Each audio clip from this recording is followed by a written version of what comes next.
It's too expensive. It's too expensive. It's too expensive. It's too expensive. It's too expensive.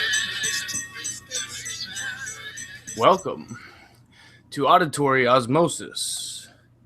This is episode XXX.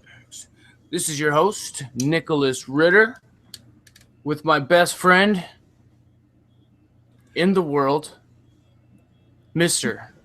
Ether Hawkins. Yeah, it's good to see you again, man. How you doing? Pretty good. How about yourself, Mr. Ritter? And I notice it's episode XXX. XXX. Pretty good. It's another long day at work, but that's work, and that's not what we're doing right here. Or is it? Well, I think this is fun. Work is Oh, fun yeah, too, but you get a little aggravated sometimes.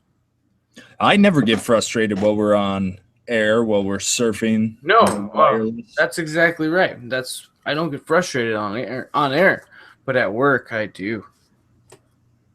So what frustrated you at work? Any stories you have for the listeners? I got a main story. It's the number one for now. I got Number one main story. plenty of stories, but this is my story now. So, I work in a restaurant, and we put out beautiful food all the time. You know, it's not just for the members or the customers, but for everybody to eat. You know, we have 2 shift meals a day, and we put out pretty good food. Well, there's this one person at this particular restaurant that. You guys do any kumbaya seances before shifty meals? Sometimes we call them. You sing "We Are the World." Well, you know, like, world is a better place for you and for me, and the Michael Jackson song. Okay, yeah, man.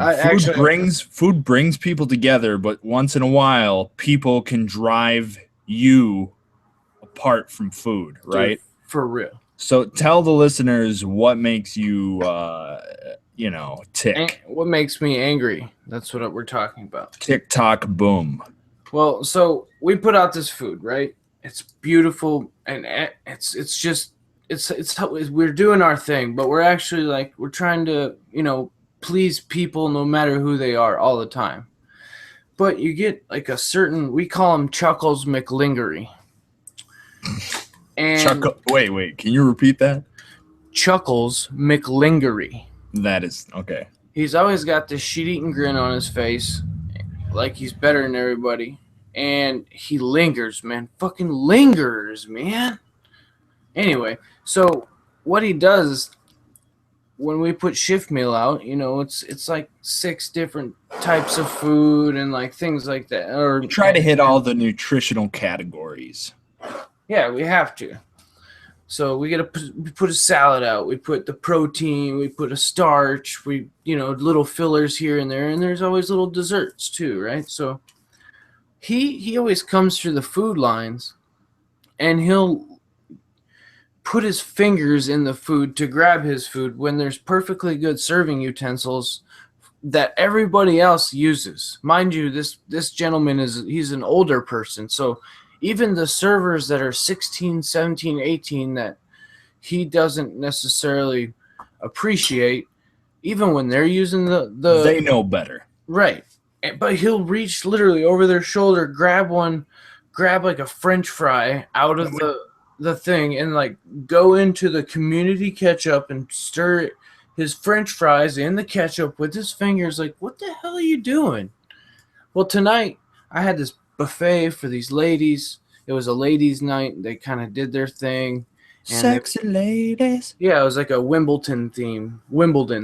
So they had all these good Wimbledon drinks. I made all these cute, basically Wimbledon tea sandwiches. And what's Wimbledon like? Well, the tennis match, basically. All right. So it's not like a brand or some type of sponsorship. It's a actual category or play style of tennis. Right, and they always serve a certain type of food there, and they always do so we always tap into that when they want some sort of theme. We go above and beyond, and we do everything above.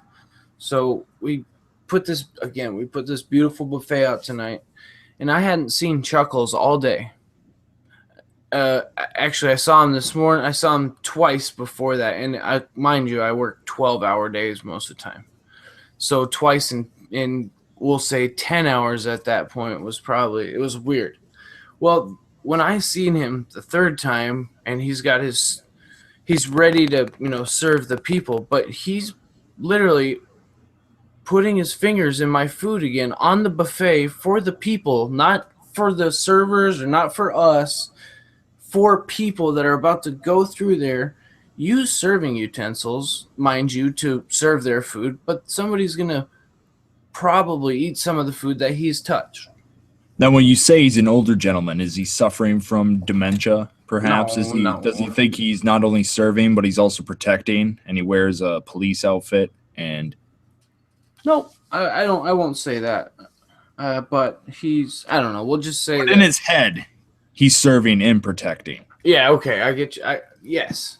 But so I get what you're saying by serving and protecting us. He's testing the quality and blah, blah, blah, but he's also like, yeah. So anyway, he doesn't have the authority for that. He's not anything to do with the kitchen. He doesn't have anything to do with the kitchen. You know what I mean?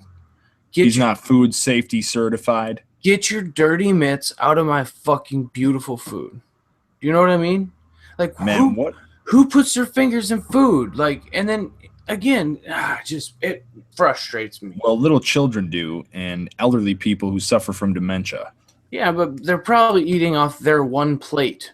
They're not eating off of everybody else's buffet to feed everybody. Yeah, and usually you feed them, like you spoon feed them for them so they don't put their maybe you got to start like cutting them off and then being like, here comes the choo-choo train. With just like, here's your plate, buddy. Come here. He's not that old, man. But I would like to maybe somehow have to spoon feed this guy for once and just have a little. Just see how he reacts to it. A little chat when I'm like, okay, here's the airplane. Yeah, but what are you gonna do if he gets excited? I'm probably gonna laugh in his face and drop it on the ground. I'm not feeding him, but I'd like to try it. Well, then you're gonna make him frown and maybe cry. And I'll tell him to turn that frown upside down, son. Oh, but isn't that just absurd when like adults don't act or behave professionally, even though it's their job to be professionals? It's so weird to see adults with like such childish tendencies. Right.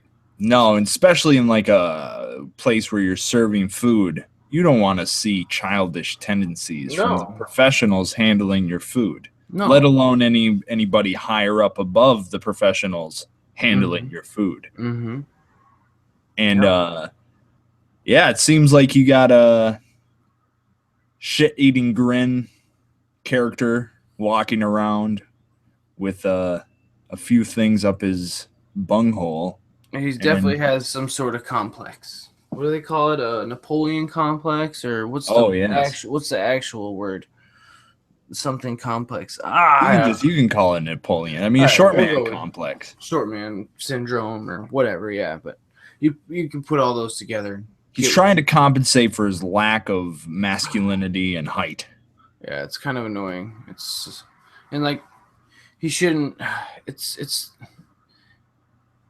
might seem stupid to some people, but that's my life, man. Don't fuck with my food that I'm trying to provide for people. Don't get in the way of my shit. Don't do anything that can reduce the quality of something that I've literally been doing all day. So that really brings you down while you're working, and you have to deal with that. Well, it's a real shame. And it's over and over and over. I put up, and I don't want to straight up call people out to their face. Just let your worries hit the air. So what I do is I'll do the Minnesota way, and I'll write a note at first, okay? So I'll write.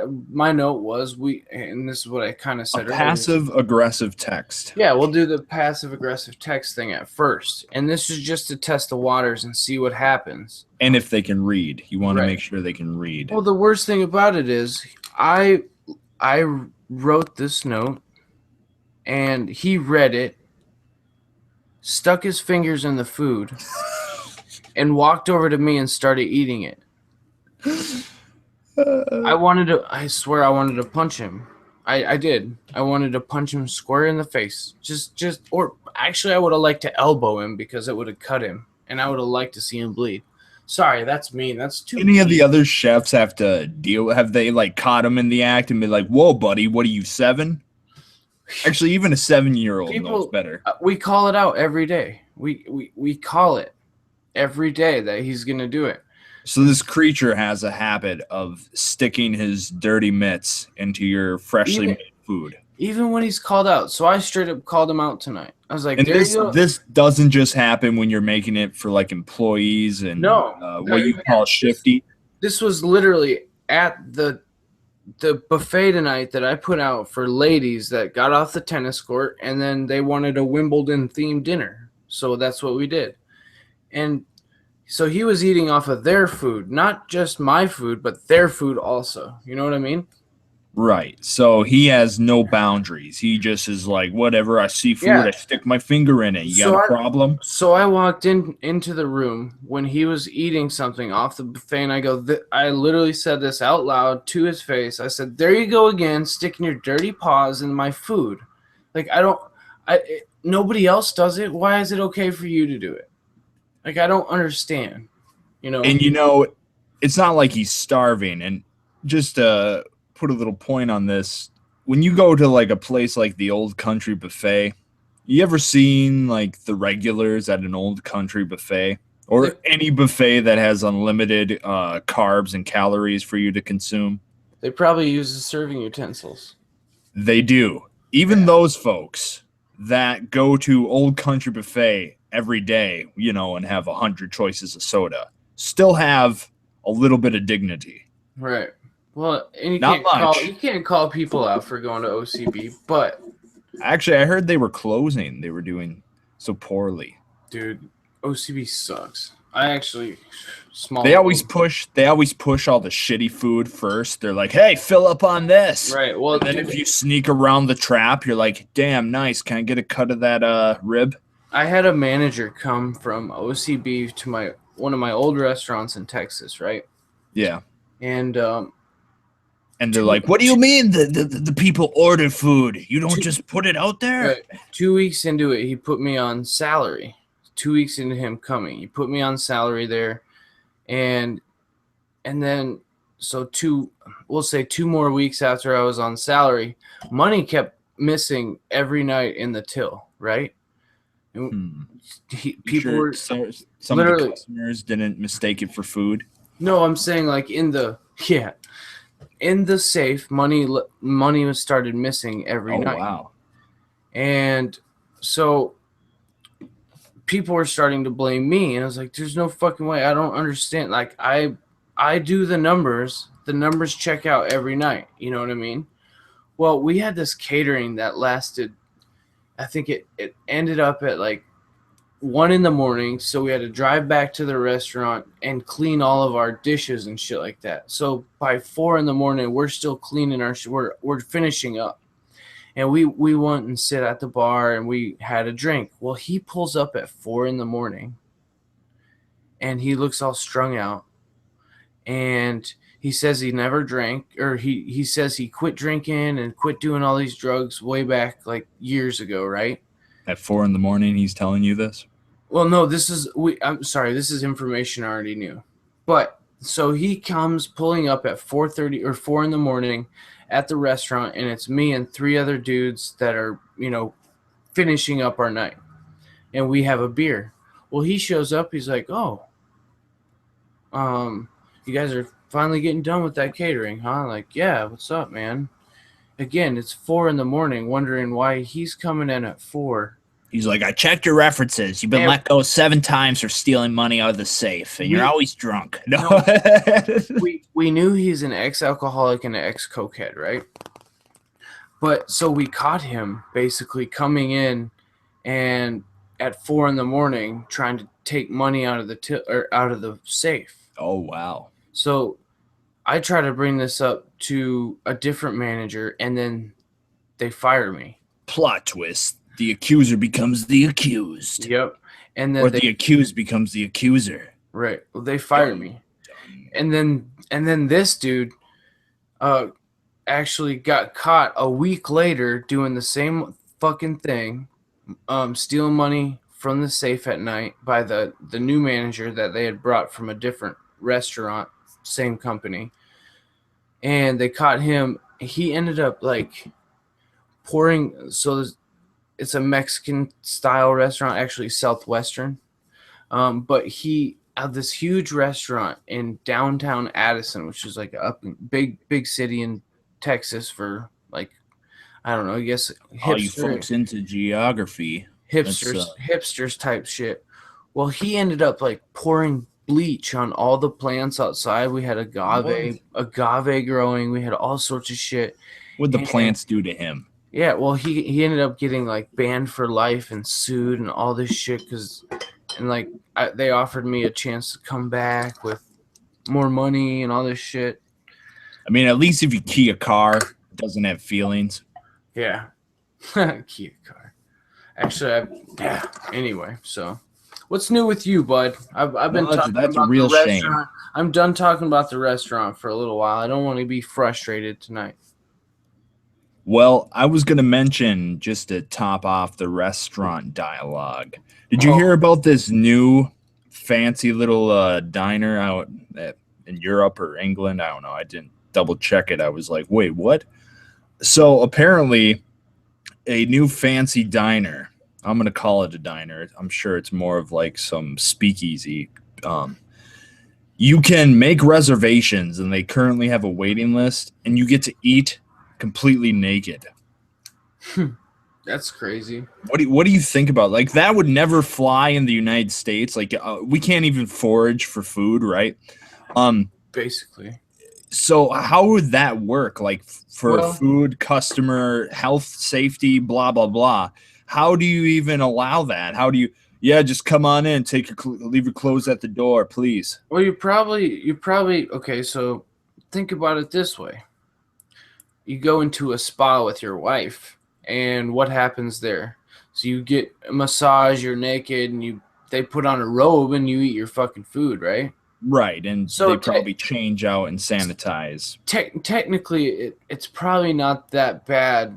It's probably not against the health code to be naked. It's probably better to be naked than it is to be clothed, because clothing and shit carries it sucks up so much more shit in the air. Yeah, but you've seen the signs, no shoes, no shirt, no service, right? Well, this is the obliteration of those fascist rules. I want to go around lobbying for naked restaurants. Let's do it. Be like, no shoes, no shoes. Like, you're dehumanizing me, man. I've heard of restaurants that you do things completely in the dark. Like, well, this is the philosophy. Okay. I'm sure the dark thing is for like different sensations, right? They want you to taste the food without seeing it, and it becomes like a mind game. Well, kind of it's a sensory deprivation thing. So like when you can't see, other senses heighten. Okay. So. Well, I think this restaurant or dining experience is supposed to emphasize the back to basics. Like, you're supposed to have a kind of a connection to the essence of being human and eating food. So they want to strip you of all the, I guess, bullshit that comes with scenery in a restaurant, or the mood setting, or the atmosphere. Well, you're naked, and okay, so everybody around you is naked. But here's the thing: they never said if like your waiter and waitresses, are they naked. So a lot of questions come to mind, like, can you get up from this table and be like, excuse me, I have to use the restroom? And when you come back, like, you see what I'm getting at? How does this work? Right. How do you allow people this much flexibility? I mean, if you really think about it, not to get disgusting for the listeners, but what if you have to go to the bathroom and you come back and you didn't inspect certain areas and crevices properly. So you've gotten to think about this probably for an extra hour than I have. So we'll just say, yeah, I mean, there's so many. It's straight up. Questions. If you start to think about it, like how hairy is it? Well, I guess they're eating their food. They're not. And then there's the thing. You won't have to ask anymore how hairy it is. You can just see. Okay, so like, what if? Okay, so we do this. What if it is kind of like you have like a bunch of rooms for your restaurant, but there's food involved. Yeah, but it's not like they're cooking it. It's not like they get taken back to their room and they get to take off their clothes in their room and eat naked in that room, and then they leave that room and that room is clean just like a table. It's just so interesting. I mean, like Europe and stuff, they have the nude beaches, right? So this is just like a logical conclusion for them. They're like, we're already naked down by the ocean. Can't we just be naked here? Can I just be naked all the time? Yeah, exactly. And then some dude was like, yes, you can. Yeah, so let's do this. I mean, it's just always amazing. What I'm trying to do. It's always amazing to me. And just seeing all the different, like, experiences people are trying to conjure up when it comes to food and dining, right? But again, they probably don't know much about it either, right? But just the idea of not having clothes, that's just crazy to me. Like, it isn't, but it is when it comes to like dining, because that's that is a setting you expect to like. You got to remember.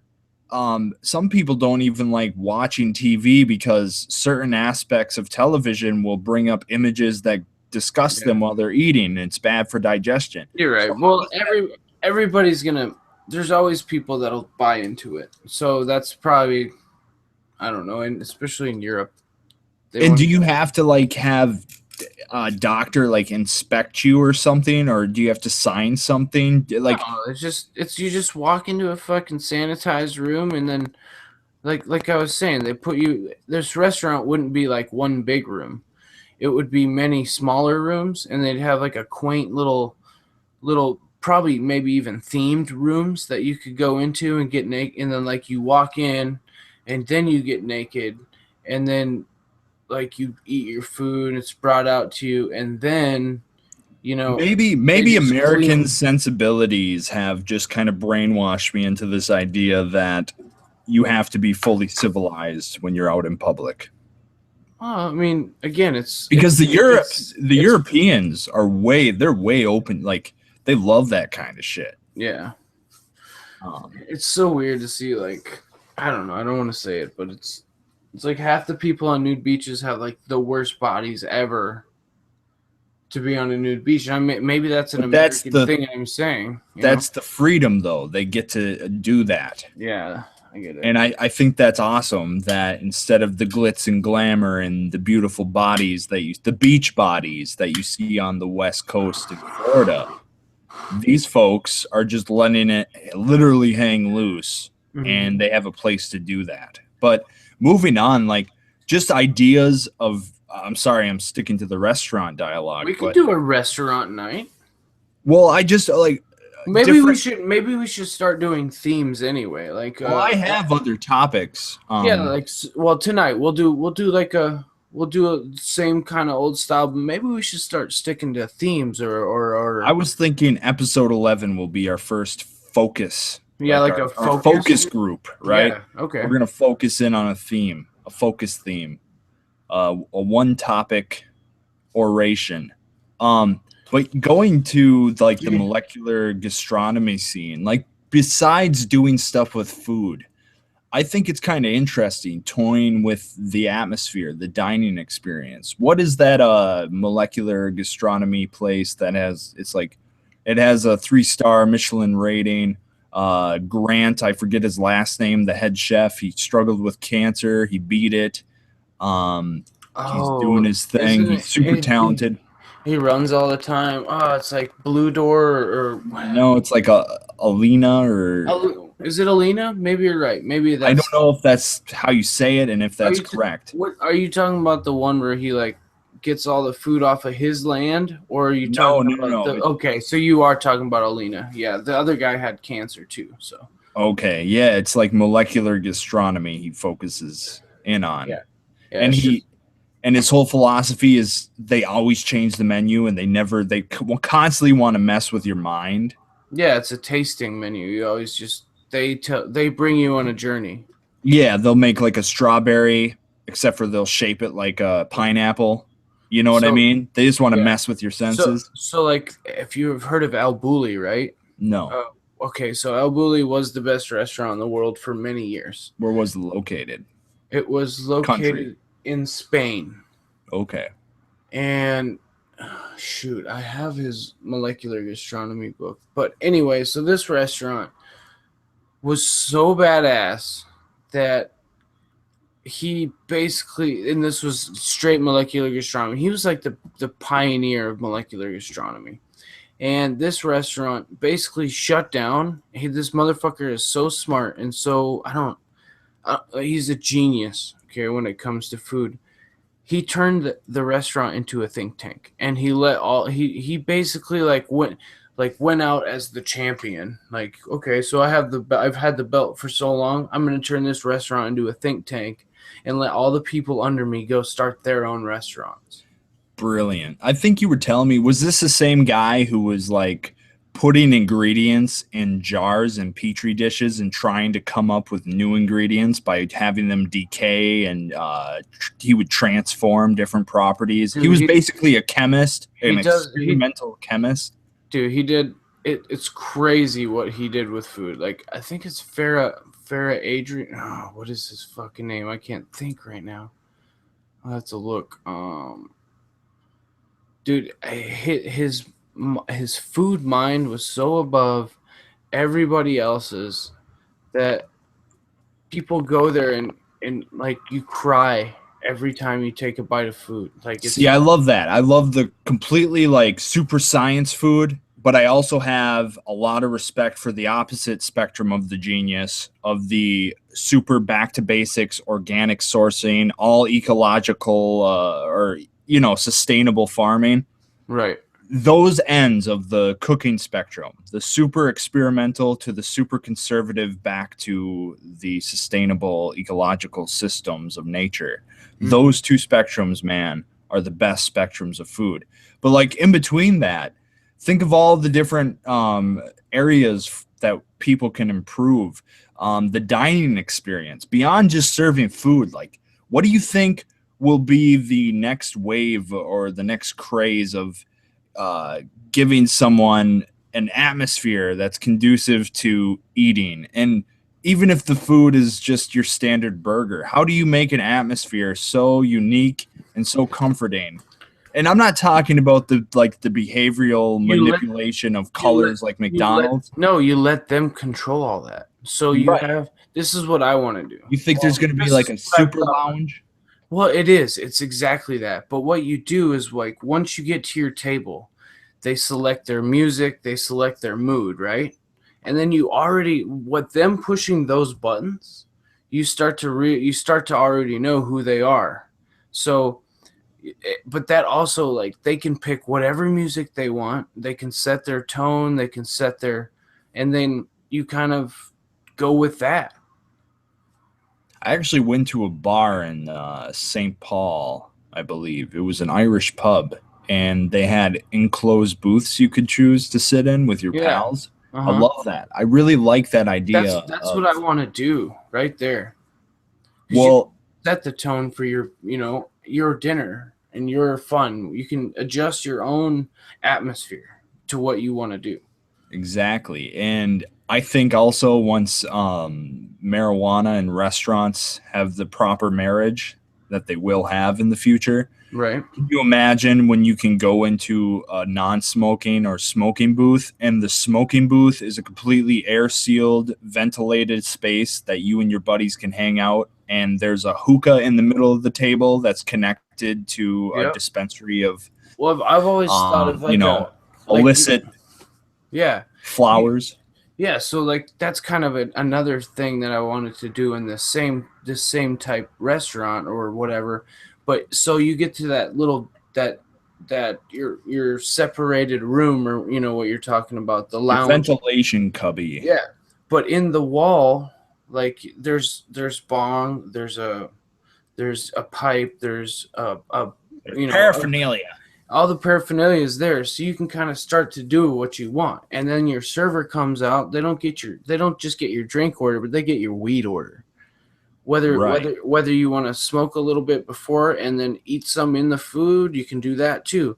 But what you would have to do then is provide a ride service for all these people too. Yeah, through the different apps though and automated vehicles. Well, you could. That's already solved. You can partner up with that. Right. That's perfect. And when they finally start throwing the flour into the actual food, like I'm waiting for that when restaurants offer a menu that's dual. You can have this without it or with it. Well, I think it's starting, but it's still kind of like illegal in its infancy and the legal. Yeah, exactly. Well, if you think it's in a gray area. Think about it, like most people want to eat in like 20 minutes and get out of there. Well, if they did that at the restaurant, they wouldn't be high for maybe an hour sometimes. You know what I mean? Yeah, exactly. So like they just leave and then they'd be all fucked up in public or whatever.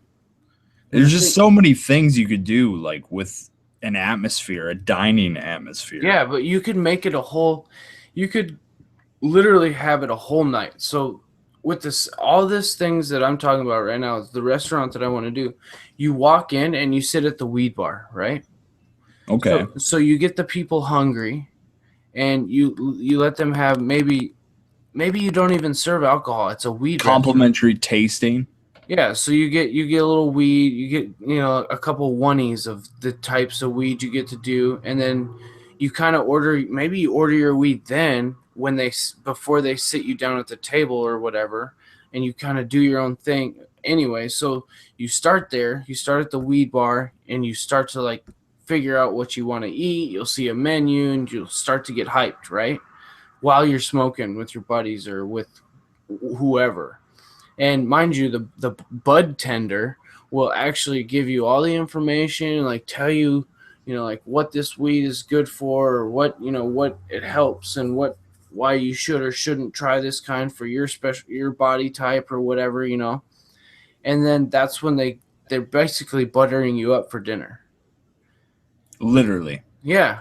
It's so that's kind of what I've seen this in my head for probably 10 years now. This is the restaurant that I want to do because it's not just food anymore either. And I hate to say it, like you're not drug dealing necessarily, but people want to come back to that shit. It's almost like tobacco money. Everybody wants to come back. Well, and like theaters and stuff, they always have you ever been to there's like AMC theaters in Minnesota? They have the bar service and the pre-show food you can get with like the reclining chairs. I'm surprised. I'm sure it's expensive to start up for the theater because, theaters kind of struggle to stay afloat. That's why they jack their prices up on their edibles and their, condiments and everything that you want to snack on. But I'm just surprised that live theater places, live shows, live venues, and movie houses haven't really went all the way with the restaurant merging with entertainment. Can you imagine having this weed restaurant that I'm talking about, and some people go to the comedy stage at the night, or some people go to the music venue in the building. They get to pick what they want too. But that's all about like keeping them there because they're getting high. You know what I mean? Like you kind of want to keep them there all night so they don't just go fuck up somewhere else. Right. And not by saying that necessarily weed gets you all crazy, but if they eat a bunch of weed and they're like, oh, I'm not high, well, let's go to a real bar and let's go drink. And then they just get super fucked up. Well, they're going to blame the weed, Yeah, exactly. No, there'd have to be legal. We have legal procedures for safely consuming alcohol in public. We'll have to follow proper legal pathways for that. I feel like this is the perfect way to do this restaurant, though. This style is like you can have your venues there. It would have to be pretty big, It would have to be But I think if you can keep them there I'm all thinking night, more of like just personally at a local level, a small little lounge like the size of a Mickey D's. yeah, I mean, I know I want. It would be nice. It would be really cool to have. I don't know. I just see the big picture and like how grand it could actually be, and what it would look like if you were on the positive side for marijuana. If you like knew all this shit going into it, and you can't just let them leave. That's the thing. Is like it takes weed so long to kick in when you eat it, and they're probably going to be consumed. Well, actually, I personally don't even think you should get into the business of getting them high. You should just assume your customer is high coming to you, and you should provide them a suitable environment for them. That's it. Like you can give them the option. You can be ready, a preemptive, little dispensary where you could be like, hey, I got what you need. But I think you should always come into that business with the mentality of the customer already knows what he wants, and he's here because he wants a suitable environment for him. I see that then. Yeah. Like you shouldn't expect. You should just look to accommodate them. Right. So what you're saying is in your Mickey D's down there is you just have this badass like accommodation, like all super stoner food, but like next level stoner food. Well, and also like a health conscious twist to it, but also a ambiance. Yeah, and like I said, ventilation chambers. Right. For if they want to group up and go into a little booth. Yep. Just, a Mickey D's size restaurant, and then like a safe drive-through with like pretty good food and maybe dispensary only through the drive-through. You know what I mean? So then you don't have to deal with the customer coming in and getting high there. Yeah. You have to just always assume that he's coming in and he's already high, and that's why he's there. He's inside to eat. Yeah. And if he doesn't want to eat, he comes through the drive-through for the dispensary part of your business. That's a good idea. But, I see that side. That side's pretty cool, too. Getting beyond that, I want to get into home ventilation manufacturing, and I want to start a colander business. I want to get a giant, is that the right word? A giant colander where you, like in your furnace room, okay, I want a hookah system that goes through all levels of your house. This is what my company would provide. Dude, that's pretty cool. I want the basement to be a furnace room, right? And you'd put this little super safe, well-designed contraption that stores X amount of flour. Well, you grind up all your flour, right? You can bypass all that, technically. What you do is you'd have a vaporizer.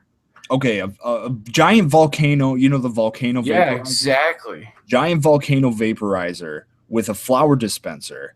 Yeah. And the hoses are connected throughout every room of your house. Right, but you could just all you would have to do is like push the button on the hose, and then you could activate it. Dude, that's awesome. Exactly. And I want to get into, I don't know what to call it, but think about that for home ventilation / smoking, like the ultimate smoke system for a house when it's fully legal federally. Right. I think that would be one of the biggest money makers. Can you imagine that though? Like, you know how many wealthy people would love to have a setup where every room has an accessible hose, so to speak, to their vaporizer, and they never have to walk around with their paraphernalia because their paraphernalia is actually built into their home, the comfort of their home. That's tight. Hey man, I'm gonna tell you this. First time ever, I have to go use the restroom. You do that. I actually was gonna talk to the listener about one of my other ideas, which isn't related to weed. Okay, let them listen, and you can speak. I'll be back shortly.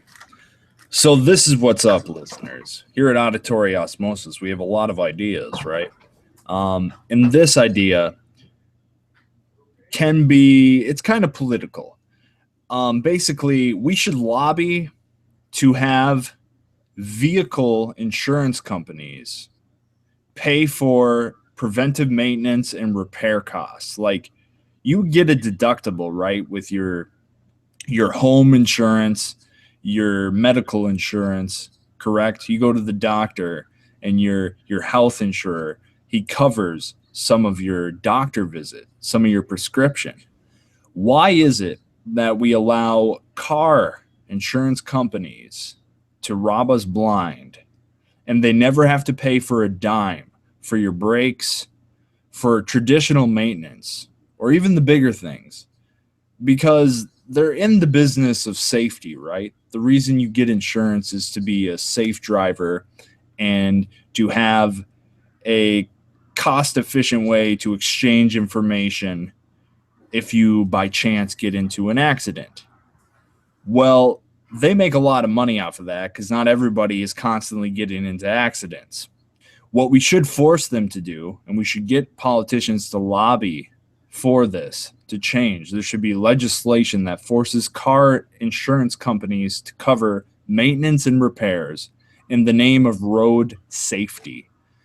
And, before we go into the automated car scene where everything is computer chips, we should push this because the car insurance companies are robbing us blind. Like, do you ever see healthcare providers doing commercials like Geico or Progressive?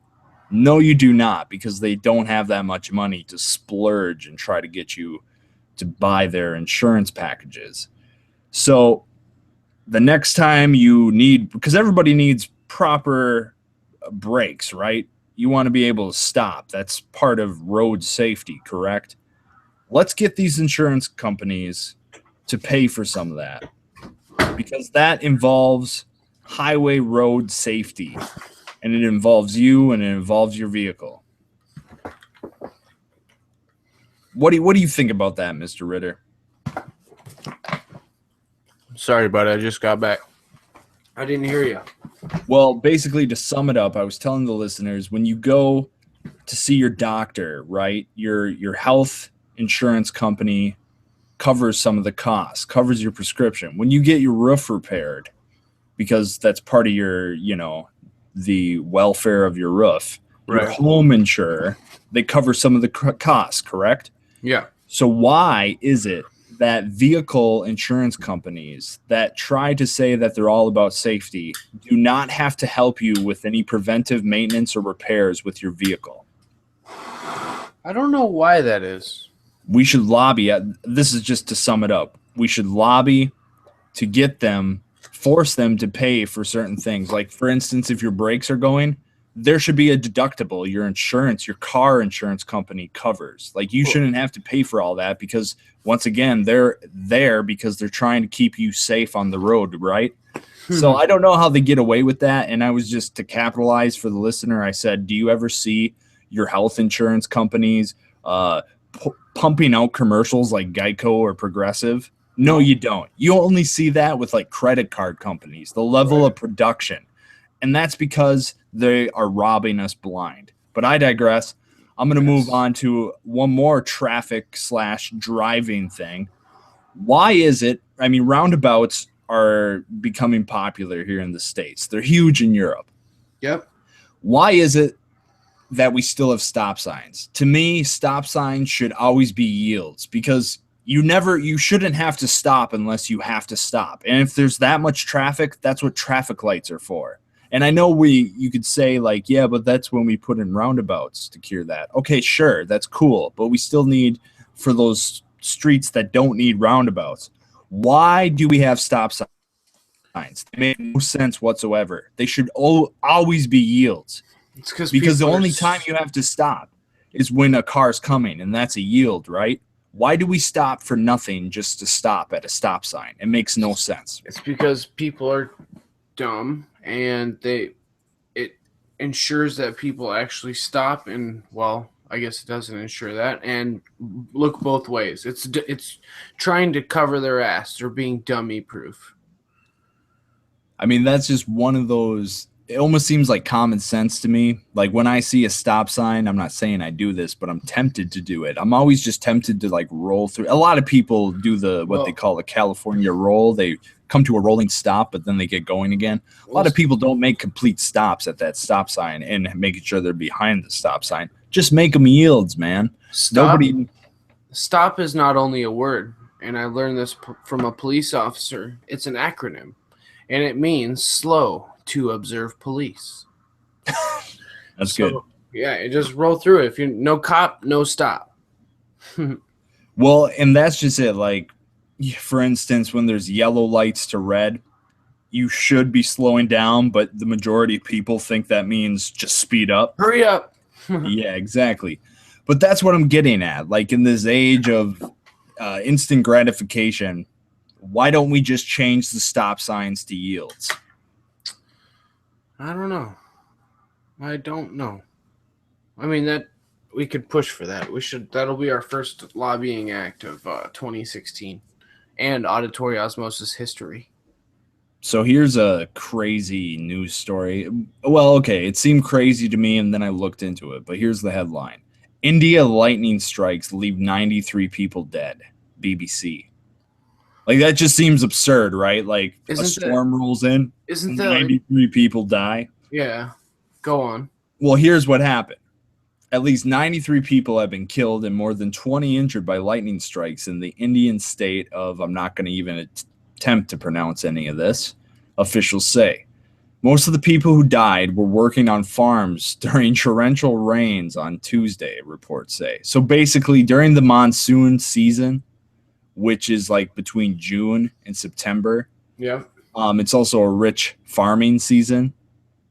And a lot of these women and children H2O. Are walking around farming, even during torrential rains, apparently. And they're just getting struck by lightning. During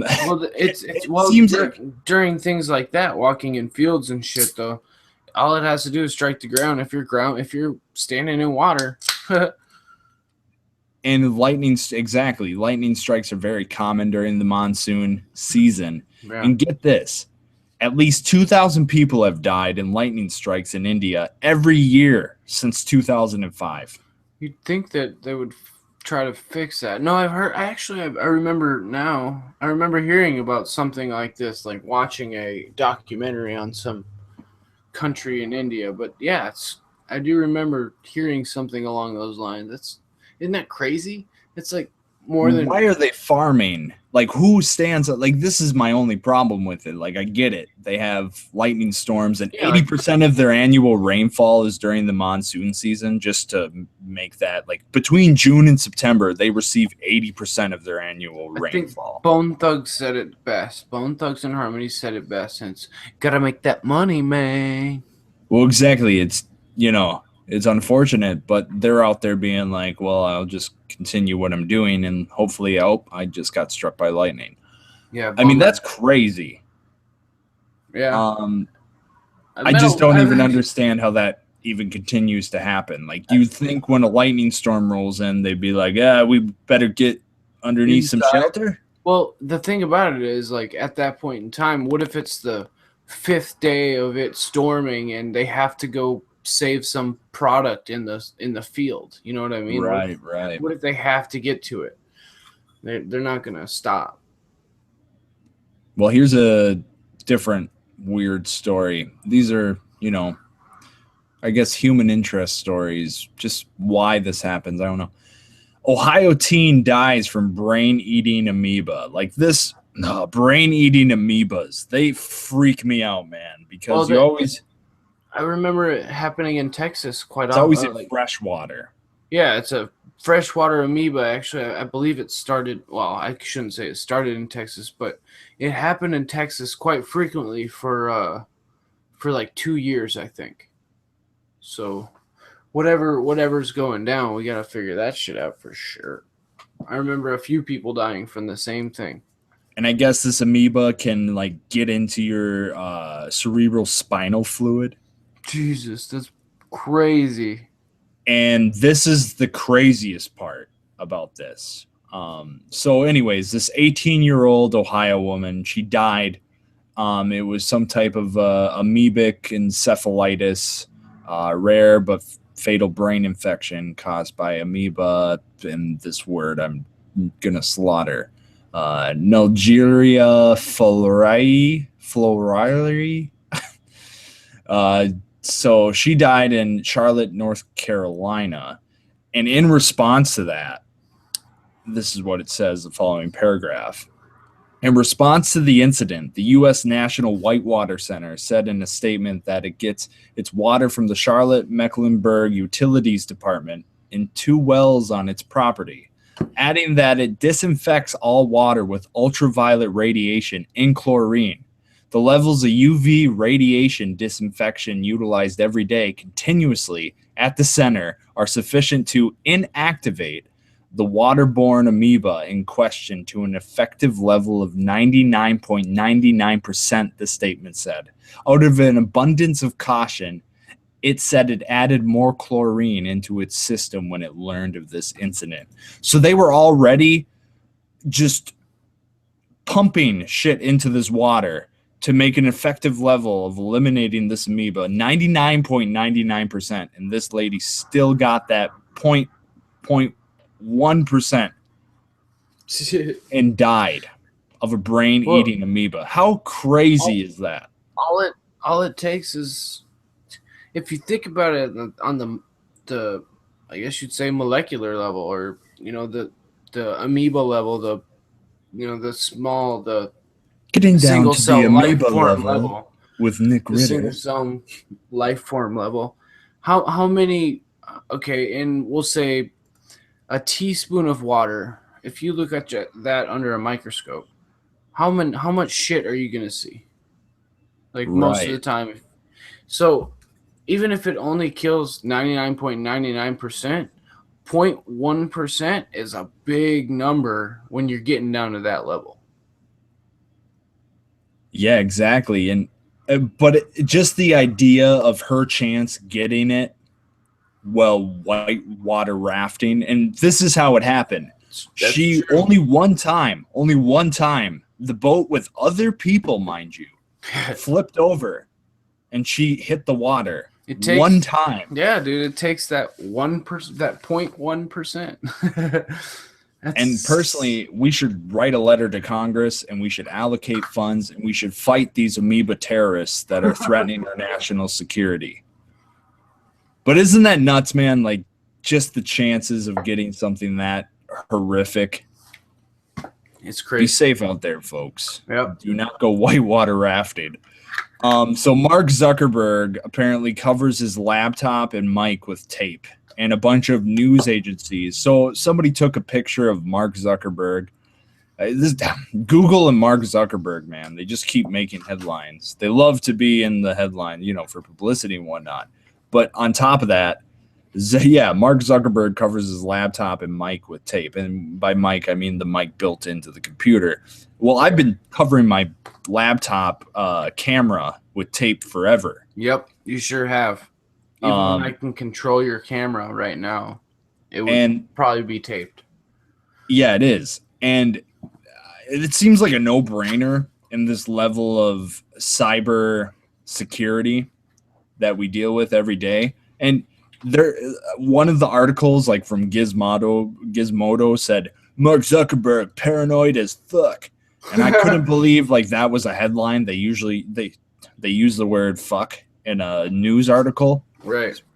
And I just thought, well, no, he's not paranoid. He's the director of one of the biggest social networking platforms. He's just being logical. Yeah. So I don't even know what that is about. If people are acting like it's strange, it actually is just common sense, folks. You're the strange people who give your data over to everything. You're the strange, stupid idiots who are not paranoid.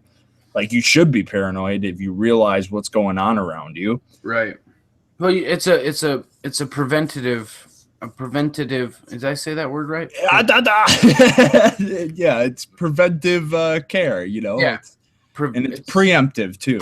Yeah, there you go. It's a preemptive strike, measure, basically. Yeah. Well, measure, not a strike. I just want you to know I've had a Zestar apple right in front of me right now. I've been lobotomized. Oh, Zest. Oh man, those are the best apple.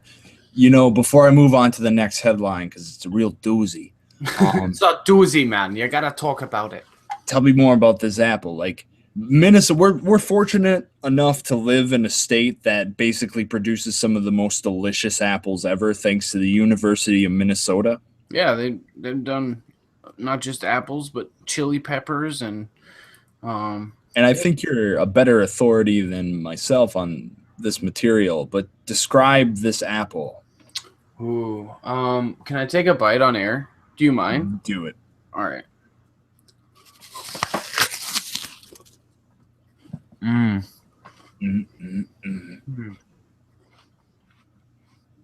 Oh man, super juicy. Hang on. Okay, so the skin is like it's firm, but it's not like too thick. So sweet, and it tastes like a Honeycrisp apple and like a cross of a Honeycrisp and like a, I don't know, I want to say like the green was almost a Granny Smith, but like the, I don't even know how to. It's so unique in its flavor, and it has a great texture. You could probably actually bake a badass apple pie with it too. You know what apples I do not like? I don't like the Red Delicious and the Macintosh. You don't like those? No, I think they're just too humdrum. They're just too plain. They're a little boring. I personally like the stuff that has this like exotic flavor. Have you ever had a pear apple, an apple pear? A pear apple? Yeah, the genetically modified like. Don't quote me, but I think the University of Minnesota made that one too. All I know is when I first had it, like I'm a big fan of pears and I'm a big fan of apples, so it seemed like a no-brainer. It's a win-win. And when I first saw it, I was like, no, you're kidding me, right? And I'm not a big fan of genetically modified anything, but I was like, hybrid pear and apple must bite into. And then I took a bite and I was sold. I bought like 3 of them. Yeah. That I would say is the best apple, but at that point, it's not even an apple. Yeah, it's definitely a crossbred. But the apple you're eating, and was that the same apple that I went like? You went nuts for? You keep telling me at the restaurant. You're like, dude, tell me if those come in. They're really good. It's like Honeycrisp. Honeycrisp are really good, but Zestars apple candy, man. Dude, it's so good. It's I don't know. I don't even understand what is the Zestar, but I need it. Like me and that apple, we click. You can go to the local apple orchard and they'll have them starting. Well, they started them last year because they actually have the trees now. Oh man, they're so delicious, so delicious, and they're not like a Red Delicious. Those are so humdrum. Macintosh has like a deeper apple flavor that I think you may. I don't like the skin. I don't like the skin on the Red Delicious and the Macintosh. They're a little like. It's not that they're bitter. Tough. Yeah, they're more tough. Kind of like a. They are a little bitter though. They have that. I wouldn't say musky, but it almost is. It's like a. It carries like a we'll say bitter. We're just gonna say a bitter for lack of better terms, but it does have a bitter like taste. Instead of like that candy sweetness, it has an earthy sweetness. Yeah, and definitely. Some people love that, but personally, I don't know why, but I just prefer the candy sweetness in an apple. I love apples though, like the pink ladies and the pink ladies. That's so good. I like a Macintosh apple. I don't really like the Red Delicious. I like a Jazz apple. Those are super good too. Ooh. I do not believe I've encountered the Jazz apple. Oh, it's pretty good. It's actually pretty close to a Zestar, but they're tough too. They're good. You know what I want to see? I want to see a pomegranate apple. I want to have like something like that, or maybe a plum. I love plums. We could do a whole show just on fruits and vegetables, but we should save that for another time. Yeah, for a topic night. I'm glad you notified me. And listeners, if you haven't had a Zestar apple, go for it. Hunt them down. Ether Hawkins fully endorses the Zestar. In fact, I think I'm going to start putting posters on billboards of me biting into a Zestar. I think it's our first unofficial sponsor for the evening, the Zestar Apple. We don't really know who's sponsoring us because it's an apple. To you by Minnesota. Yeah. Maybe it's the ground, the Mother Earth, that's actually sponsoring us. Because Minnesota. Of the apple. Yeah. No, you're right. You're right. Can I also go back through the history books? It was the Earth that started it all. Yep. Getting to the doozy headline. And it's, it's a doozy. I don't know what to think of it. House Democrats, lawmakers they're staging a sit-in so they can get a vote on gun control. Huh. Like the Democrats took over the House floor and they are sitting there trying to get a vote over gun control, and the Republicans are not letting them. And here's the weird part. C-SPAN is on like a time watch. So C-SPAN shut off and stopped covering this because it's on like people have to man the cameras. They're not paid to go and watch this. So now there's like live streams from people's phones. But yeah, the Democrats are disrupting the House and they're staging a protest over guns. So apparently that floor stuff really done a number on the psyches of our lawmakers, because they are now staging a sit-in and demanding action on gun control as we speak. I don't get this. And 42 minutes ago, it's not a gun control. They're 12 hours. They're like 12 to 13 hours into this. Wow. So, and when I said it was a doozy, like it's not even a filibuster. Finished. They're just like not letting them leave or something. I don't know what kind of I've heard of sit-ins before, but I don't know what this is. Like, it's weird. I haven't seen, and at the same, there's a lot of political like change going on. Have you heard about how England wants to leave the European Union?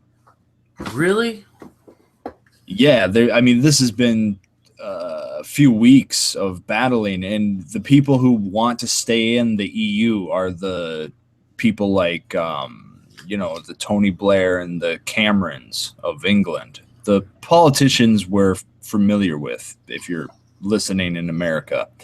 And then you have nationalists rising up throughout Europe because they are unconfident, or they have zero confidence in the European Union, especially after Greece, how it collapsed. Right. And they're all kind of tied together in this big mess, this economic mess. So Britain wants to leave. Through a referendum, they want to leave the EU. But the people who say as if I'm in England, right, if you leave the EU, they say, well, our economy is going to go into a recession. There's going to be more crime. So they're using all these fear tactics to get the people who are siding with the nationalists on this issue to stand down. And right now, they're at about a 49% for leaving and a 51% to stay. And there's huge propaganda campaigns going on in England to leave or stay. Yeah, I bet. And if that happens, if they leave, the EU is going to feel it, right? And the next big player in the EU, and arguably the main player, is still Merkel in Germany. Right. And this whole thing is happening with nationalistic tendencies rising underneath because they've been shipping in all these immigrants, right? So you have this situation where the people who are patriotic for their country are recognizing this destabilization of their culture and their economy through this liberal program of aiding these refugees and giving them basically taking resources from the national level and giving them to all these immigrant programs, so we can have them resettle and assimilate. But it's not working out. Like, no, it's fighting back, basically. Well, it's not only that, but these immigrants, they're not assimilating. Like, There's been a spike in crime, terrorism, of course. We've heard of all the horrors in France and Brussels. And, basically you're having a clash of cultures. And it's scary because after World War I, people were looking to blame each other and immigrants and all these different faces, trying to find a scapegoat, trying to find a reason to why their country got so messed up after World War I. And you know what happened after World War I and all these tensions were occurring and nationalism was on the rise? World War II. Hitler and Mussolini. In World War II. It's scary to think that we're back in that, that dichotomy of who's to blame, and our country is going through economic turmoil, and we're in that exact same disposition. Right. And then meanwhile, here in America, we are voting for gun control. But, we also have trillions of dollars in debt. I don't know when they're going to... There's so much more debt than we even know about, too. That, just tied up in everything that we're doing at the same time as we're spending the money. Like I said, I think this year, 2016, you got to remember, man, Brazil's hosting the Olympics. Zika broke loose in Brazil. Their country is going through turmoil politically and economically. Venezuela is basically in shambles. You got European tension and nationalism on the rise. You have Middle East, a powder keg of proxy wars. Basically, you're looking at pre-World War III flashpoints. Right. And this Olympics, like these Olympics coming to Brazil, if they happen, kind of reminds me, but not in the same context, of when Hitler hosted the Olympics. Yeah. Like all the countries are going to come together, and they're all going to stare at each other in this show of patriotism. But in the inside of this show of patriotism, all these world leaders are struggling. So I don't know. I don't know what's going to go on, but 2016 is going to be bonkers. Have you noticed all these weird, rare celestial alignments we've had with, we had the blood moon back in October of 2015. Now we've had other, crazy. We just had the solstices, the strawberry. Yeah. Well, we always have it, actually, and I wanted to talk about this, and I felt this on the way to work today. Well, the reason that happened, just for the listeners, it was a full moon. The summer solstice always happens; it always occurs. But to have a strawberry moon, it happens every 70 years or something. The full moon has to coincide with the solstice, right? Every time I feel, because the seasons are all technically based on, solstices, the summer solstice, the winter solstice, the fall and the spring, right? Yeah, and the movement of the stars. Right. So, but I feel like every time there's a different solstice, we'll say different, season change, but you always base those seasons on the solstices. So when that happens, I always feel like I get some sort of weird recharge, or this morning I felt so, I don't know, again, I felt this every year since I can remember, probably 10, 15 years ago, as I get this weird, I always call it superpowers, but it's stupid, but it's like a recharge. It's 100, and I've worked, I don't know how many days in a row right now, but I just have this, I don't know, weird burst of energy and not personality, like exuberance, like a recharge. I don't know. It's like a solar maximum affecting the electricity in your body or something. Dude, I don't know, but it happens every year, or every time that, these, well, we'll say pagan holidays happen, because the solstices, every time, right? Every time there's your body has to know, Your body has to know. There's got to be Oh, something. yeah. I mean, what do you think all these animals, they're biologically set to correspond with the seasons, Winter really is the season of death. Right. And summer is the season of life. Yeah. So I hear you, and solar cycles affect a lot of things. It's real, man. It really is. It's real. And going back to like the world being in this strange place, like North Korea now has missile technology. For some reason, we're working with Iran, and at the same time, we're kind of teetering with the Saudis. We always are in bed with Israel. Just a lot of strange things. And then if you take a look at where we're going with technology, 2016, I think, and I've been saying this since like 2015 and the blood moon and when the Pope visited and all this crazy shit started to happen. Mm-hmm. I think 2016, by the end of this year, is going to change the world. I think you're right. I think there's going to be a lot of things that happen this year that,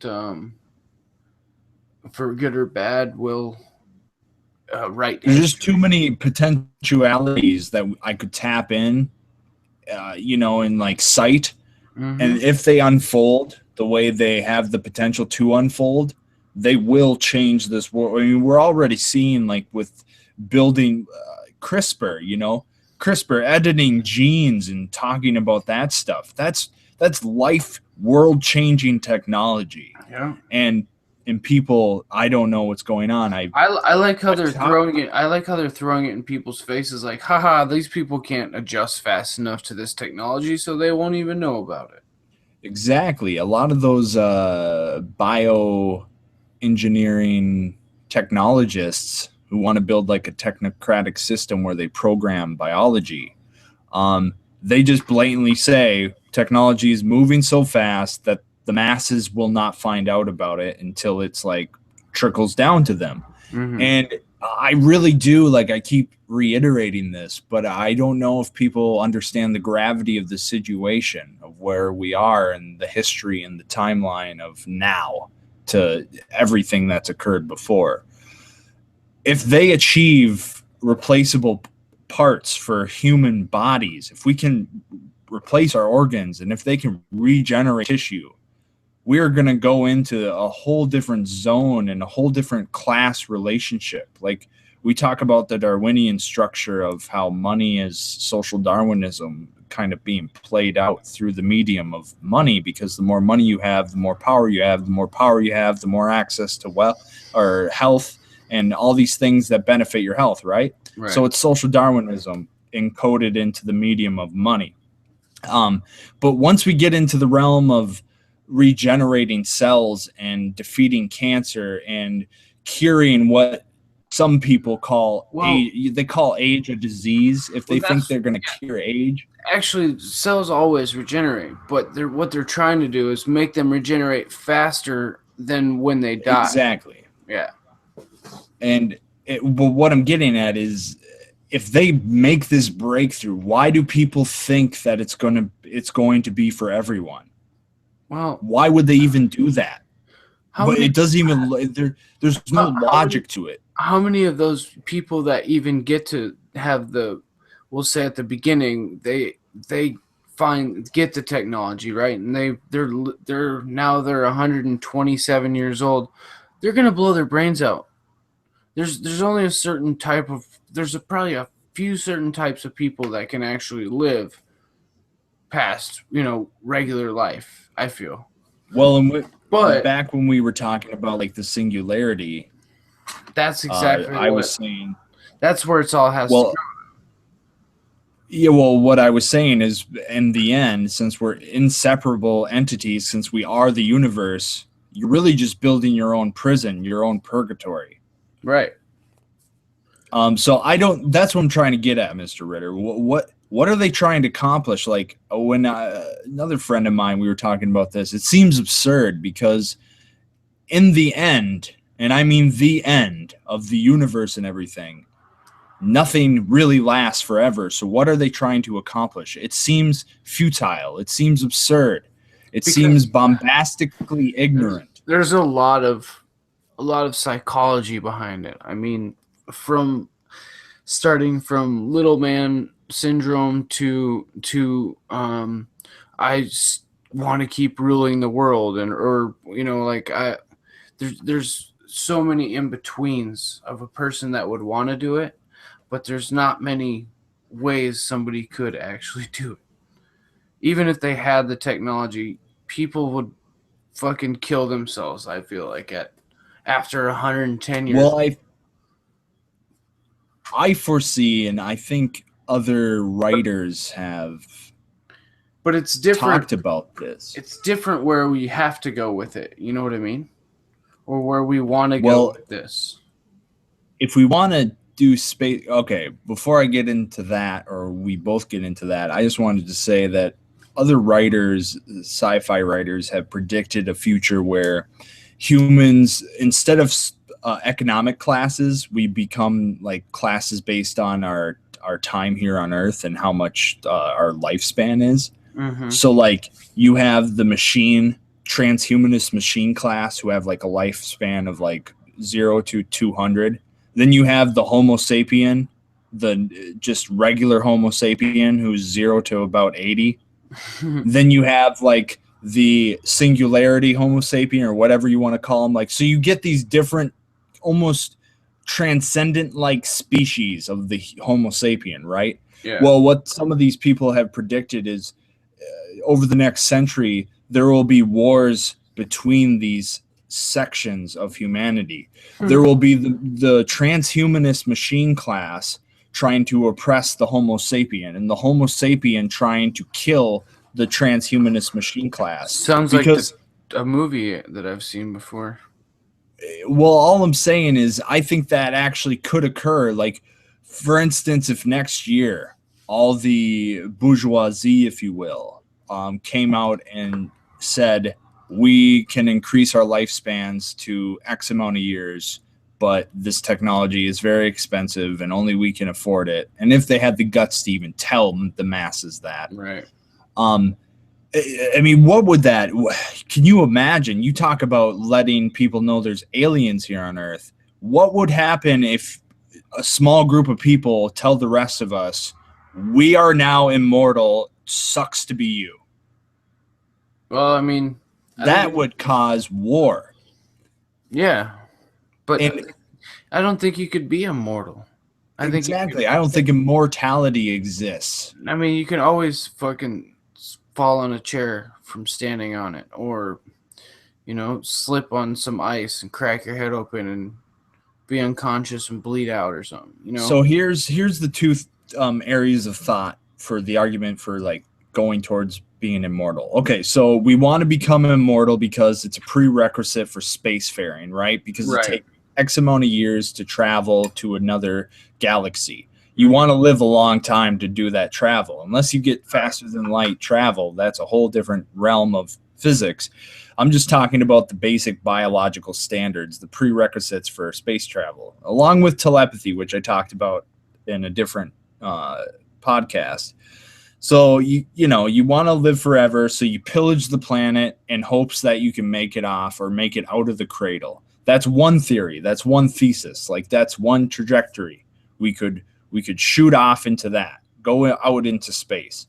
But then you have this other realm of thought, and I've given it a lot of thought, both of these areas. Like, I understand why these people want to become immortal and try to leave the planet, because their son's going to die one day, and Earth will not be here forever. So we have to leave and find a new Earth, so to speak. But the other argument is, can we become intelligent creatures here on the planet and make Earth our permanent home through technology? Like, is there any way we can build the sun, slingshot it like a giant light bulb being replaced, a celestial light bulb, an astronomical light bulb changing, where you slingshot and seed a sun and replace it at the exact same moment that the sun goes out, and you kick it out of orbit, so when it actually goes supernova, it's not going to affect us. Like, can we get to that point in our stage of evolution here without leaving the cradle? Or do we have to rape and pillage this planet and make everybody suffer just to have the ends justify the means, leave Earth, and then go and colonize some other star system? Because both of them kind of have the same ending, right? When the universe ends, right, we end.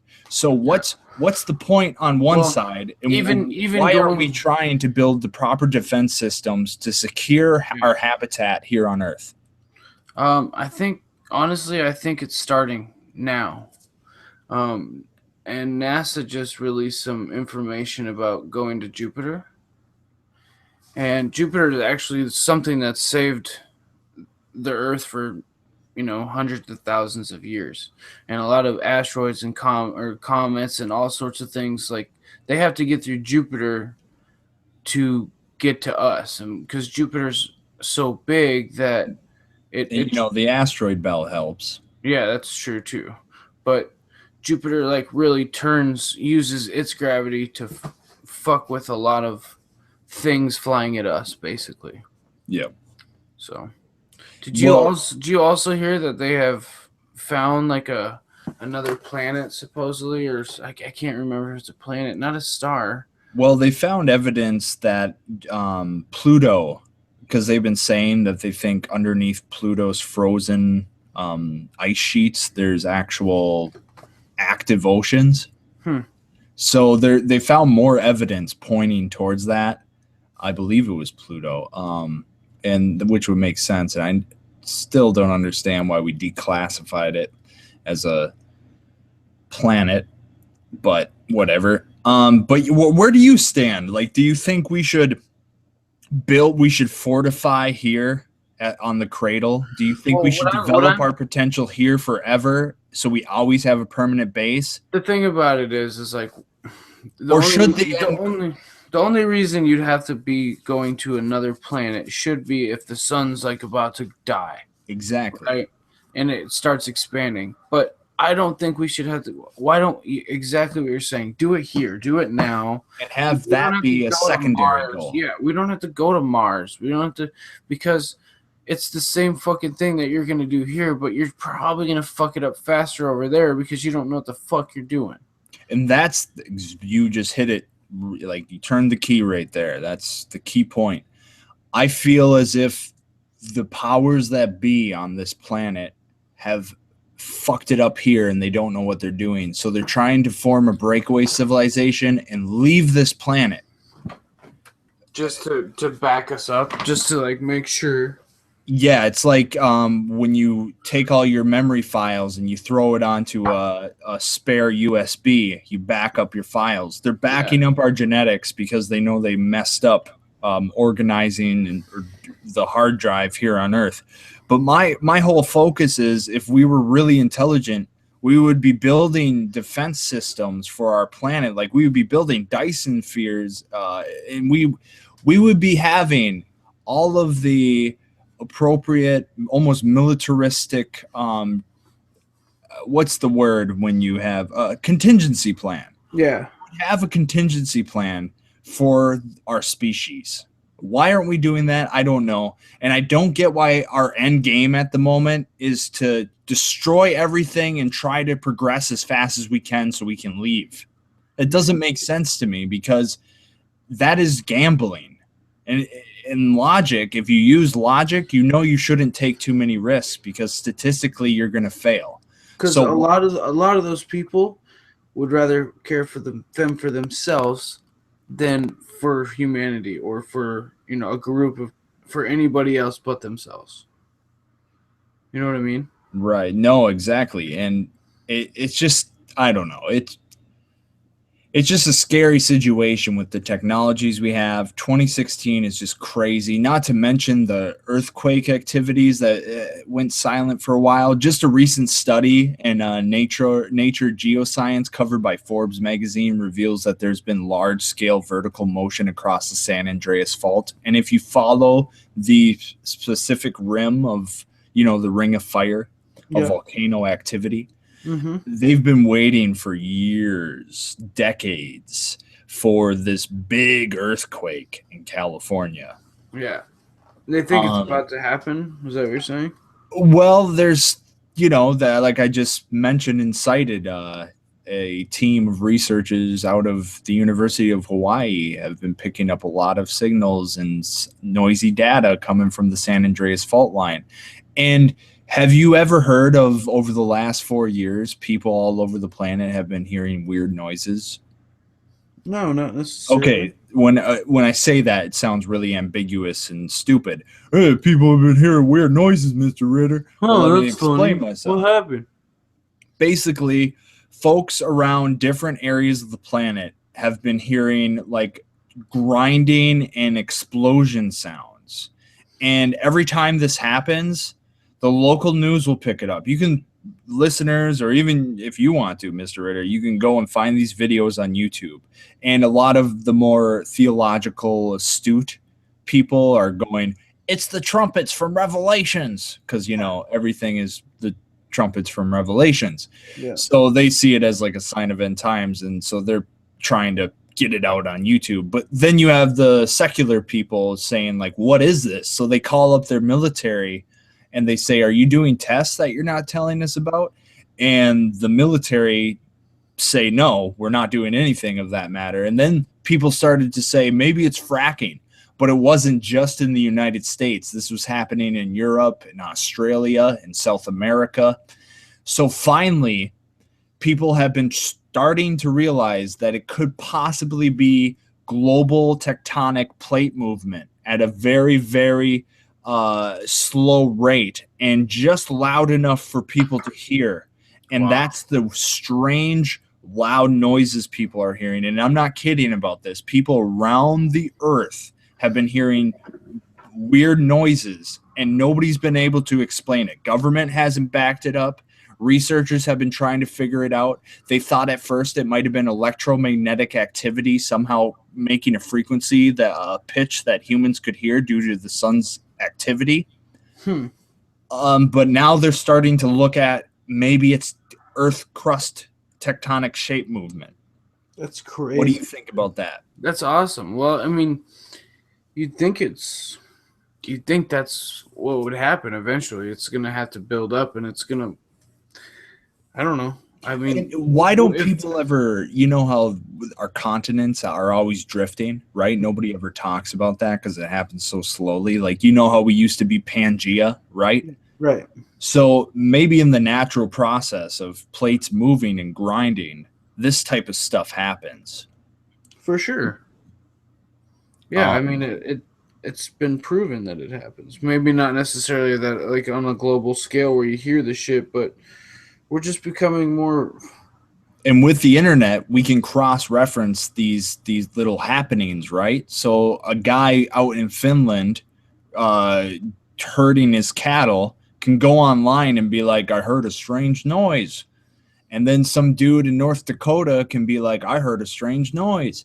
And you start getting these little data points that we couldn't record before due to our, inability to archive. Right. Instant communication. Yep. And now that we can do it, it's new patterns are emerging for geological introspection, which is just amazing. There's so much. I mean, it is crazy. And earthquakes are nuts, and Mother Nature is nuts. We're living in the Midwest in Minnesota. Like, did you ever earthquakes? Did they happen in Texas? You said you were in one. One. That's the only time, and it wasn't even that bad. Actually, in Minnesota, we have to be scared as fuck. Well, we have tornadoes, but super volcano. Yeah, but we don't. I mean, if you're talking about Yellowstone, we're in the fallout radius, but that gives us appropriate amount of time. And unless it was a nuclear fallout, you know how much time we would have? We would have at least a 48-hour advance to pack up and get out before. I don't know. What if it's so big that it... Have you ever seen pictures of volcanoes exploding and they always have like a storm over them? Well, in this one, the Yellowstone one is like a chamber. So it's not your your normal volcano, the reason why they call it a super volcano, right, is because instead of having it concentrated in a pipe formation, okay, so volcanoes have chambers of molten lava, magma, and it comes out obviously from the bowels of the earth. Well, like a hose making water pressure, volcanoes, through years of tectonic plate movement, have gravitated up and into a mountain shape, right? So they kind of have a hose building up the pressure. So when it spews, it can either be a total explosion of the cap, or it can kind of ooze out depending on how much pressure is building up in the chambers. Well, the super volcano, it doesn't have any exit point. yeah. It doesn't have a hose. So what it is, and this is why you have geysers everywhere letting off all these hot incarnations of steam and shit. The magma is underneath in a giant chamber. And once it reaches a certain point of pressure, it's going to try to escape from every possible crevice. Yep. And so it's going to implode from inside, and it's going to combust and go outward in a much larger area than a typical cone volcano. Well, it's also super huge. It's a large caldera, I think is what they call it. Exactly. Now that is the proper for the magma chamber. Mm-hmm. But they just the fact is it's so big, and it would literally take out like at least 90,000 people like right away. Well, and it can be triggered too from tectonic plate movement. Like, wouldn't it be a bitch if California got hit and tremors triggered that? Old Faithful is not faithful anymore. It's faster. Yeah. Really? Look that up. I think it used to be like, I don't know the numbers. I know they don't. It's not in sync with the old numbers anymore. It's faster. Oh, that's disturbing. So it goes off even faster every year, and I mean, why don't we look at that and judge, like, see what the fuck's going on because of that? You know, like, why is it going off? Old Faithful's not faithful anymore. I said it again, but that should show you something. Shit's about to go down. Maybe not our lifetime, but you never know. Well, once again, that's a potentiality. And then you always hear about the Fukushima nuclear reactor, how it's still not contained. Yeah, man. Did you ever hear like the actual like weird politics behind that? Behind why it went off, or no, behind why they couldn't seal it properly? Because, like, okay, when Chernobyl went off, they threw concrete everywhere around it, right? So that was completely a state-run government project. With this reactor, apparently the is it Yakuza, Japanese mafia, yeah. Apparently they have a lot of the contracts through the government for manufacturing and energy and union. Well, I don't know if they're unions over there, but all the jobs, blue collar jobs. They own that site apparently, and they had money in it, and they also have government responsibility or accountability agencies that go in and check it.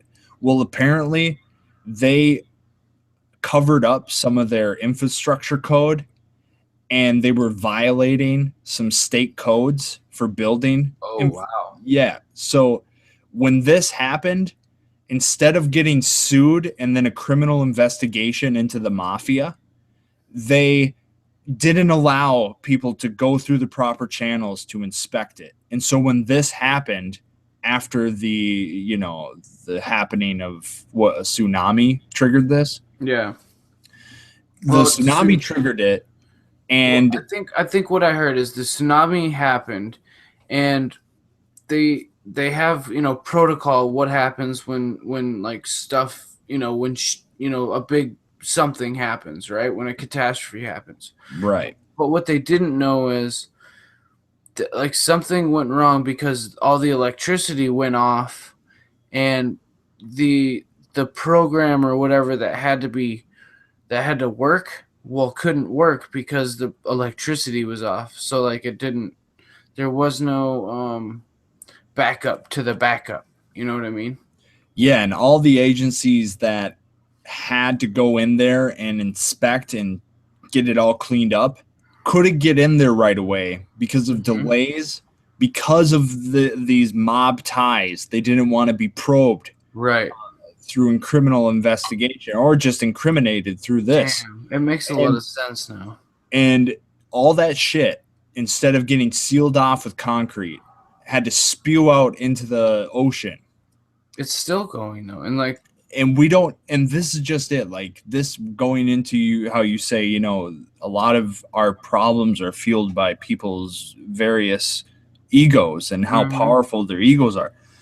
How big does your ego have to be to have a criminal enterprise and not allow standard safety protocols to be enacted just because you want to protect your criminal agency? I would make a nuclear explosion to get out of his jail time. I don't even understand it. Like, they're going to be gone, and our species has to suffer because they didn't want it. It baffles me. It's crazy that people don't give a shit about the person next to them. Still, to this day, nobody will. People don't care. I can't say nobody. Well, and that's why I'm totally against the Darwinian. Like, I like evolution. I like biology. I'm not against the scientific breakthroughs of Charles Darwin, but I do not like how they have twisted it culturally, installed it into our schools, and have been telling kids that they're just apes because it reinforces these children to grow up and become adults that don't give a shit about their fellow apes because it's a Darwinian rat race, so to speak. Yeah. And you know how many people really believe in that? Like, it's off-putting, and I don't think we have to teach that because it has a lot of truth to it. But the cultural aspect, it becomes like this weapon, and we view each other through the lens of being an animal instead of a human. Yeah. So, what do they call it? Anthropomorphic? Well, when you anthropomorphize something, you give it human traits, I believe. Right. So, well, you're doing that, I guess, in reverse order, but yeah, it's just, it's just not right. We shouldn't. No, it's not. And the answer isn't to give them a bunch of religious texts, but we need to have some type of. We need to build a culture instead of having to be hijacked by business all the time. We need to have a culture that doesn't just say, you're all alone in this world and your humans are nothing but animals. If we talked about abolishing the dollar and like abolishing like an actual money system, we'd probably get shunned. Don't you think so? Unless you're in Ithaca, New York, that would be frowned upon most of the time. Well, a lot of people talk about it, and even in academia, they try to think of ways to organize civilization around, something without a currency. Yeah, bartering or doing work or that's Ithaca, New York. They have a system. The thing is we need, since the majority of people have this mentality of one for all and all for nothing. Yeah. We need that medium. We need money in between us. Otherwise, you do not have an incentive for this guy who thinks he's the shit, right? Like, in order to motivate the man who thinks we're nothing but animals and everything's a Darwinian rat race, you have to give him some monopoly money so he feels good about his ego. Right. So he goes out and he wants to spend it on the economy. If you don't have that money and you try to mingle with him and motivate him directly, you're not going to have success, because he has this worldview that can only be moved by something that isn't even human, money. Yeah. Because it feeds his ego. You know what I mean? So that's what money's there for. It's to drive the people and organize the people without actually directly touching them and moving them. Yeah. Get them motivated. Exactly. Yeah, money's a whole different show. We should. But you really want to know the problem, like what actually lies with money? It's a lot of people. I used to have this thought, and I'm sure a lot of people, philosophers, have these thoughts about, well, if we can just get rid of money, man. Well, that actually isn't the problem. That was like that was one of my first issues. No, exactly. Restructuring world ideals. Right.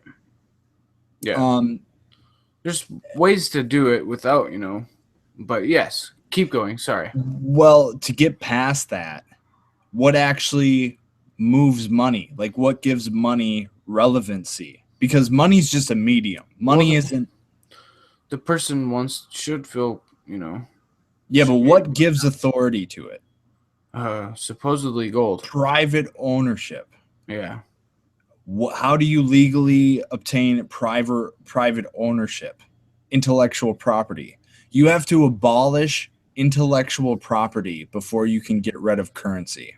You have to go to the root of the actual. It is the driving force behind all private ownership. The idea that you have intellectual property. Even though you are the universe and everything you are dealing with is the universe, and technically no one owns anything and it's all just the earth, we have made thought constructs called intellectual property, and we have made more thought constructs around that thought construct, and then we found a way to channel all of that through a medium called money to motivate men without touching them. Yep.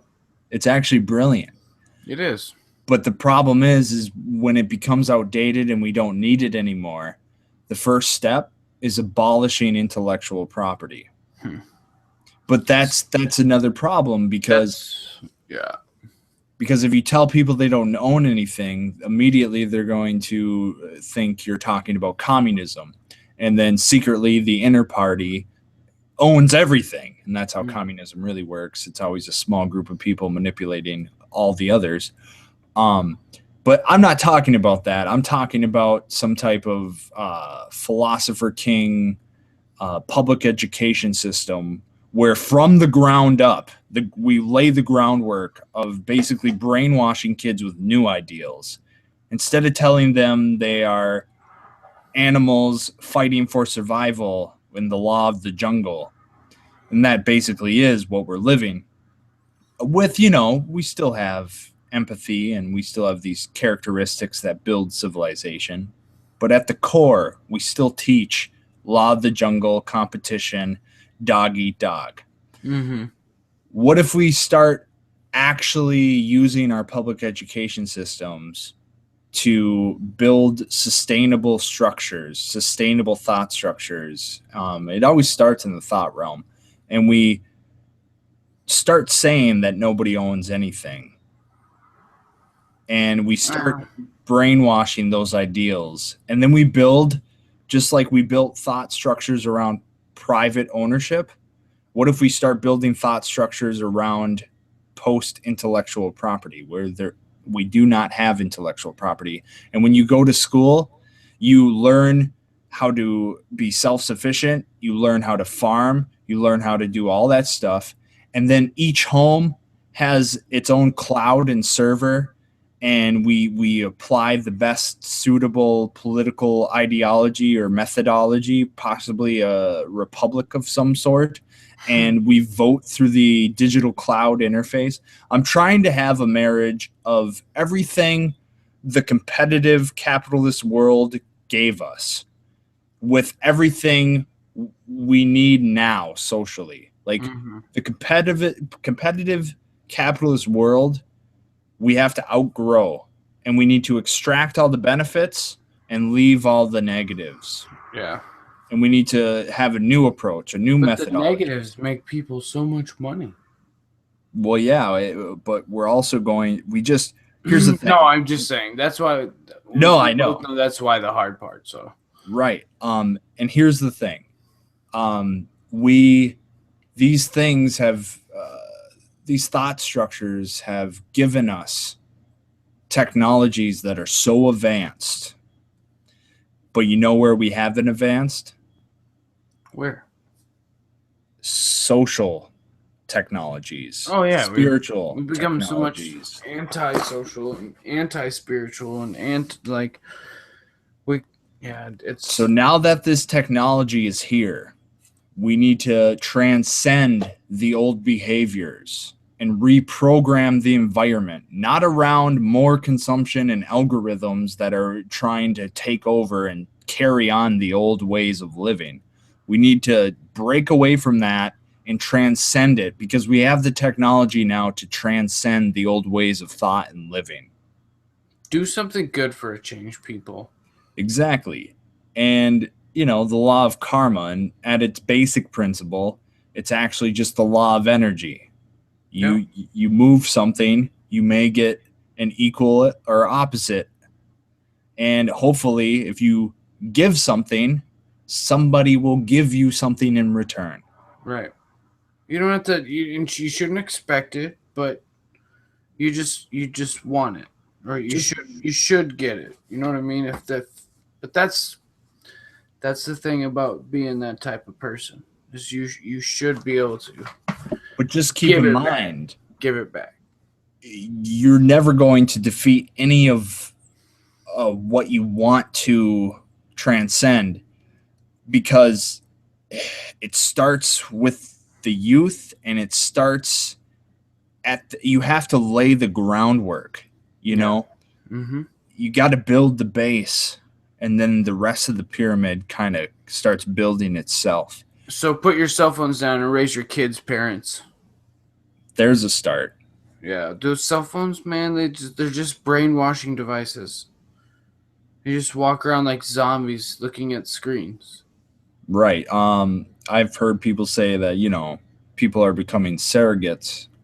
And what I mean by that, they're thought surrogates. They do not have a point of view. They spend all their days absorbing other people's point of views, reorganizing it, and spitting it out like a computer. Garbage in, garbage out. Just that's being reprogrammed too. Reprogrammed with bullshit. Yeah, but it's some people, Mr. Ritter, you can't blame them, and you can't get angry at them. I know. Because you should read a book, and maybe the listeners will benefit. You should read a book, Nick. Jesus Christ. I'm just kidding. That's where it all starts. Why don't you read a book? A book called Culture Against Man. And it's actually like a double meaning. It means your culture is against the individual man, but also culture against man, the broad term, against humanity. Right. Mm-hmm. The thought structures and the culture we endure and kind of regurgitate, we fall victim to it. And Henry Jules wrote this just fascinating book. It blew me away. Like in the 50s, and he broke down American culture. And I read it twice, and later on in the book, he starts getting into mental illness and the family life that seems a little outdated because it's from the 50s. But what he was hitting on earlier he starts with the macrocosm of American culture. And then he gets into the microcosm of family life in America. And it blows my mind how relevant some of his insights are today. And I want everybody out there to secure a copy of Culture Against Man by Henry Jules. Because what Mr. Ritter is getting at, and what I was trying to say, is some of these people who carry on things that are hurting them or hurting others, it's programmed into them. Their culture is against them, but they don't even know it. Right. So they have to transcend the culture. See, we always want to focus on the man. We always want to try to say it's his problem, it's his fault. Why can't he change? But you got to remember, there is a whole culture driving his instincts. Mm-hmm. And you got to cure that culture before you're ever going to get to the man. Right. He's been brainwashed, people. All right, is propaganda. We went there tonight. That's good. So we went down that rabbit hole. We did. But we started off with a lot of yeah, pleasant banter. Well, pleasant. It got me a little frustrated, but what can you do? Hey man, I found it amusing, and hopefully the listeners enjoyed it. We'll do like a kitchen segment, like a kitchen story segment every week, once a week or something. Well, and I think episode 11 will be that. I think let's focus in on a topic. Yeah, we're gonna start doing topics. We're gonna start actually bringing you at least half the show on one certain issue or certain topic again. Can I make a revision/correction? Yeah. Due to a dyslexic brain fart, it's not Henry Jules, it's Jules Henry, and it was 1963 Culture Against Man. Okay, sorry. I just had correction. My book here. Correction noted. Let me write that down. Everybody purchase that on Amazon. I own all the remaining copies. 46. There's 46 copies left. They're all used from one source. Yeah, it's me, Ether Hawkins. No, next episode, let's focus in on a topic. I think we were discussing this. And, I think soon we'll take some suggestions later, but I think we'll come up with our own ideas and we'll do a little study. And we're getting our production crew together, and we're slowly building up our infrastructure. I just got a new mic, people. I mean, come on. Yeah, and I've made a makeshift sound booth. He does. It's nice. And the point is, we're going to bring you video, not only audio, eventually through Auditory Osmosis. We're going to become a video osmosis. We just don't want to do it half-ass. Exactly. We're taking our time with that. Right. And hopefully you enjoy the show up until that point. And we're still, I love radio. So you should give us a like. You don't have to subscribe, but you should. Please give us just subscribe, please. Please play. I just want you guys. This is Butters. I just want you guys to subscribe to this channel. I'm not affiliated with South Park anymore, but I really like if you subscribe.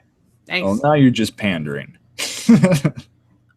But I like it. Thank you, Butters. You're welcome. And maybe we'll get an interview with him in the future. But yeah, next topic. So let's see. Well, what do we got lined up? We have a focus topic coming at you soon. We're gonna bring you UFC 200. Yeah, UFC 200 definitely. But I think before that, we should maybe do the outdoor episode. Right. No, I'm with you. Maybe that should be our first video. Interviews with creative characters. Maybe we just go fishing or something. Who knows? Just living the life. And like I said, 2016 is shaping up to be a surreal year, and we're not going to run out of material, folks. So no, we got for days. All day, every day. I think we could go for probably, I don't know, 5 days straight. I think we'd still be able to keep coming up with shit. I mean, sometimes I have so many topics in my head that I think about, maybe I should just keep talking, but then I forget that I have a co-host, and I feel like a jackass or an asswagon. That's me. Yeah, you're kind of an asswagon sometimes, but that's okay. But that's probably me too. So. And I don't get, Mr. Ritter, how people run out of conversation pieces. Education maybe, or lack of wanting to get more I don't know. So you have to learn something new every day. That's my motto. I have to learn something new every day. And if it's just life's motto. I mean, that's just the way life goes. That's how it should be. But people don't want to strive for that. They want to strive for, going comfort zone on Facebook and seeing what their best friend's cousin, sister's roommate did this weekend when they went drinking in downtown Oklahoma. I don't know. You know what what's up with that? Everybody's nosy. Everybody's nosy, but they never want to talk. Well, the funny thing is like, again, Facebook is just the best moments of everybody's life, and minus none of the negative ones. It's like what do you call it? Like I don't know. Whatever. It's a filter for your best moments. Yeah, it's a montage. It's literally a montage. Yep.